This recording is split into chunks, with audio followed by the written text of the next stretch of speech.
malheureusement, très peu sont des personnes qui se préparent et préparent le cœur de ceux qui l'écoutent dans la présence de Dieu, dans un moment de prière. Ça fait que plusieurs personnes, ils écoutent, ne sont pas impactés, ils ne sont pas touchés. Ça fait que ce qu'ils présentent comme l'évangile n'est pas suivi d'une certaine action du Saint-Esprit qui vivifie, qui apporte la vie dans le cœur des gens et qui inclut le cœur des gens à se soumettre à la volonté divine présentée au travers de l'évangile avec beaucoup de sagesse. Amen. Voilà. Dieu nous bénisse. Nous devons présenter les vérités de l'évangile dans un ordre qui puisse être compris par les lois naturelles de l'intelligence et de la pensée. Vous comprenez? La présentation de l'évangile doit être faite dans un ordre qui puisse être compris par les lois naturelles de l'intelligence et de la pensée. Alors, on était dimanche avec une bien-aimée qui fait les GVN avec nous dans la ville, mais qui est d'une autre communauté chrétienne. Elle nous disait comme ça que dans les assemblées chrétiennes, ils ont deux pasteurs. Il y a un pasteur là, quand il prêche, en tout cas, il présente l'évangile avec ordre, et puis tout est clair. Et quand lui l'a bien prêché, vraiment, tu ne comprends pas. C'est-à-dire que, comme on s'exprime chez les Ivoiriens, c'est une technique que ce n'est pas d'introduction, ce n'est pas de développement, ce n'est pas de terminaison. Souvent, même cette terminaison-là, il prend et puis il commence par là. Il prend le développement, la vie termine en même temps. Il dit, j'ai terminé et puis il continue. Donc, on ne sait même plus qu'est-ce qu'il a traité comme thème, de quoi il a parlé. Donc, ça fait que lorsque les gens, quand le dimanche vient, qu'ils se lisent le programme, ah, d'accord. D'autres même disent, on reste à la maison. Parce que ce qu'ils vont aller dire, non, ce n'est pas ce qu'il va dire. Ce dernier aussi ne veut pas aller dans une partie. Ça n'explique pas cela pour se faire former. Vous voyez comment c'est délicat. Alléluia. C'est délicat. Quand l'évangile n'est pas présenté dans un ordre qui puisse être compris, vous voyez, l'évangile doit être présenté dans un ordre qui puisse être compris par les auditeurs. Retenez ce fait. Vous qui prêchez l'évangile, vous qui prêchez à la chair, vous qui allez évangéliser les gens, présentez l'évangile dans un ordre qui va amener les gens à vous comprendre par les lois naturelles de l'intelligence et de la pensée. Alléluia. Le but de la présentation de l'évangile, c'est d'amener les gens à comprendre ce que nous leur présentons. Mais si nous ratons ce but-là, et que nous disons que nous présentons l'évangile aux gens, mais la conclusion est que les gens n'ayant rien compris, ils ne pourront pas être intéressés à ce que nous les présentons. Ou ce que nous les avons présenté. Amen, amen. Charles Finet, qui était un excellent gagnant d'âme, est en train de nous dire que lorsque lui présentait l'évangile, il le présentait dans un ordre bien donné qui amenait ses auditeurs à mieux comprendre. D'ailleurs, voici son livre qu'on a étudié. Tout ce qu'il est en train de présenter depuis le début, là, ce n'est pas dans un ordre. On ne comprend pas clairement tout ce qu'il est en train de nous dire. On comprend cela. De nos jours, Jésus-Christ n'a pas besoin d'un prédicateur qui prêche l'évangile et il ne le présente pas dans un ordre bien classifié, bien compris par les auditeurs. On n'a pas besoin de ce genre de prédicateur aujourd'hui. Amen. Parce que si vous présentez l'évangile aux gens, ils prennent leur temps pour vous écouter. Ils n'ont rien compris. Ça n'a pas de sens. Cela n'a pas de sens. Alléluia. Ceux qui prêchent la parole de Dieu doivent vraiment prêcher la parole de Dieu en telle enseigne que les auditeurs puissent mieux la comprendre pour prendre des engagements à l'issue de ce qu'ils auront entendu. L'engagement à mettre en pratique à la parole de Dieu. Qu'est-ce qu'il veut dire par là? Quand Pierre, après la Pentecôte, quand les gens disaient que les gens étaient ivres, Pierre a pris la parole, il a fait un discours. Ce discours-là, quand il a fini de le faire, les gens ont eu le cœur vivement touché, ils ont dit, homme frère, que ferons-nous pour être sauvés?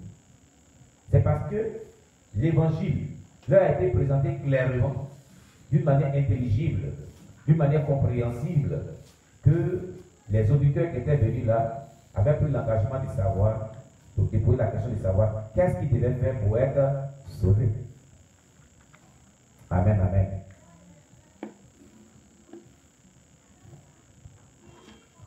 Que Dieu soit loué. Gloire à Jésus-Christ. Salut.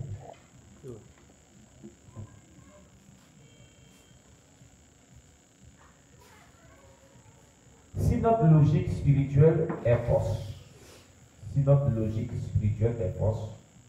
cela nous égarera beaucoup. Nous agirons dans l'ignorance et nous nous opposerons souvent à l'action du Saint-Esprit. Qu'est-ce que Charles Filet appelle logique spirituelle? C'est-à-dire notre compréhension de la parole de Dieu, si elle est fausse. Ce que nous concevons comme doctrine, elle est une fausse doctrine. Sans le savoir, nous allons nous opposer à l'action du Saint-Esprit dans le cœur des gens. Et Dieu voulait vraiment agir dans le cœur des gens de manière puissante. Mais notre incompréhension, notre hérésie, nos enseignements hérétiques va bloquer l'action du Saint-Esprit dans la vie des gens.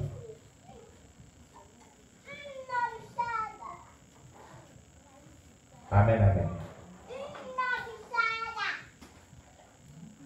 Donc, notre logique doit être vraie, ne doit pas être fausse.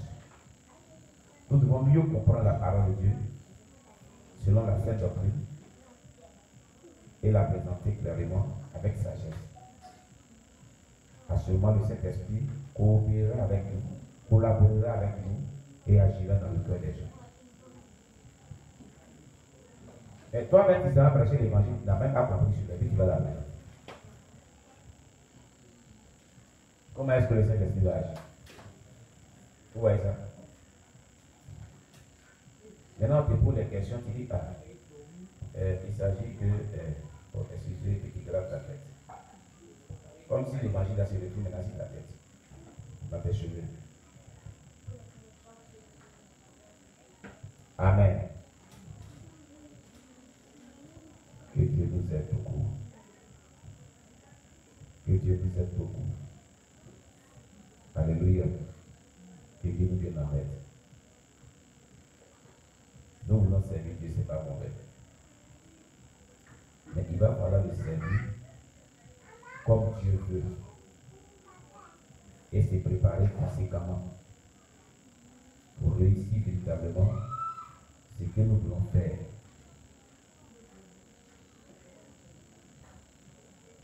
Dixième point.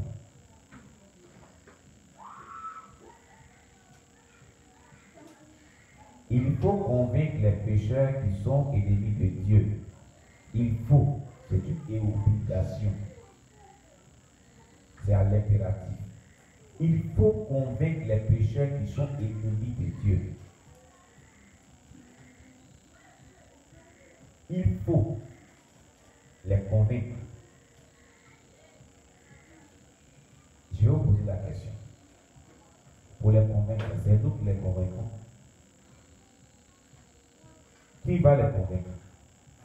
Oui, la sœur a donné le micro. Qui va convaincre les pécheurs qui sont ennemis de Dieu? Qui va les convaincre? C'est le Saint-Esprit. C'est le Saint-Esprit. Mais on nous dit qu'il faut convaincre les pécheurs qui sont ennemis de Dieu. De il. Isaïe dit. C'est nous. C'est nous. C'est nous. Et puis il dit c'est le Saint-Esprit en fait. Il faut convaincre les pécheurs qui sont ennemis de Dieu. C'est nous, mais avec vraiment la collaboration du Saint-Esprit. Pour que le pécheur soit convaincu, nous participons. Comment? C'est ce que j'ai expliqué. En se préparant dans la prière et en préparant le cœur de ces pécheurs qui vont nous écouter dans la prière. C'est pas ce que j'ai expliqué tout à l'heure. Amen. Qu'est-ce qu'on dit dans cette prière-là? Qu'est-ce qu'on dit? On dit quoi même dans cette prière? Qu'est-ce qu'il faut dire dans cette prière pour que? Parce que la première fois, les prières, mais j'ai dit quoi même? Quand je vais aller pour préparer mon cœur et préparer le cœur de ceux qui ont écouté, j'ai dit quoi dans la prière? Oh Jésus. Alors quand vous retirez pour préparer sûrement dans la prière, vous dites au Seigneur Jésus-Christ, Seigneur, tu m'envoies pour parler à des personnes. Que mon cœur soit à la hauteur de ce que je vais aller faire. C'est cette grande responsabilité.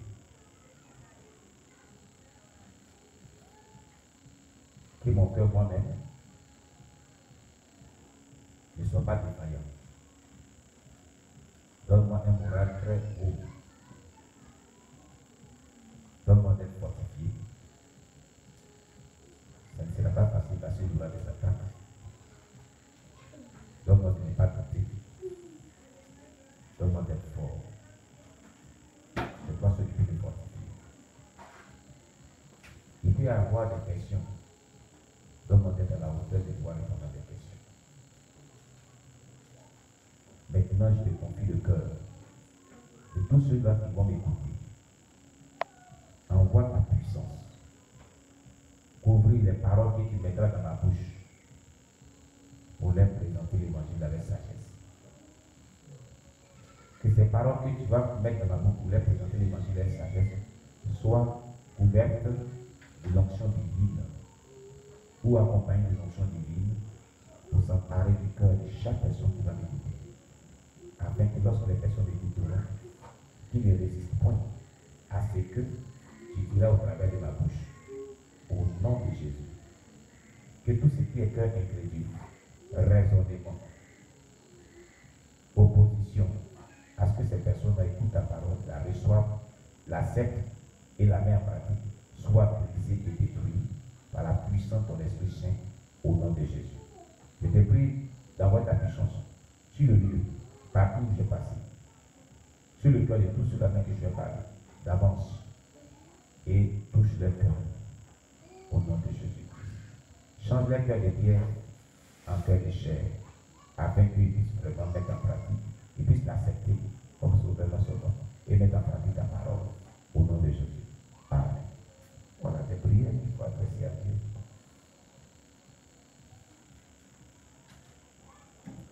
Alléluia.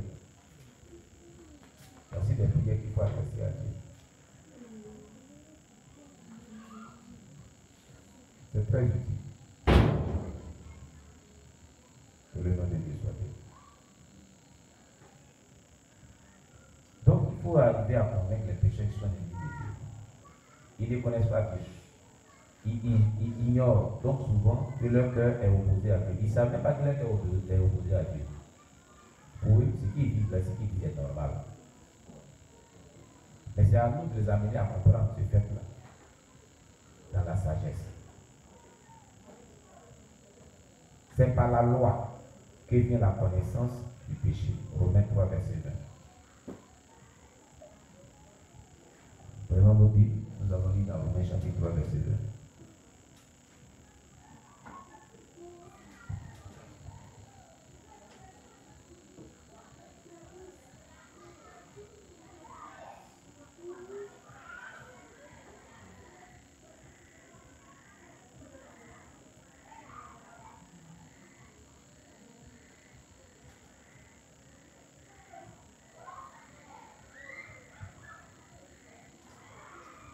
Voilà, et je vais demander donc au frère Maurice de nous lire s'il y a la page, Romains 3, verset 20. Romains 3, verset 20. Car nul ne sera justifié devant lui par les œuvres de la loi, puisque c'est par la loi que vient la connaissance du péché. Amen. Amen. Vous avez lu? Dans le livre de Romains chapitre 3, verset 20, il est dit, te seras justifié devant lui par les œuvres de la loi. C'est pas par les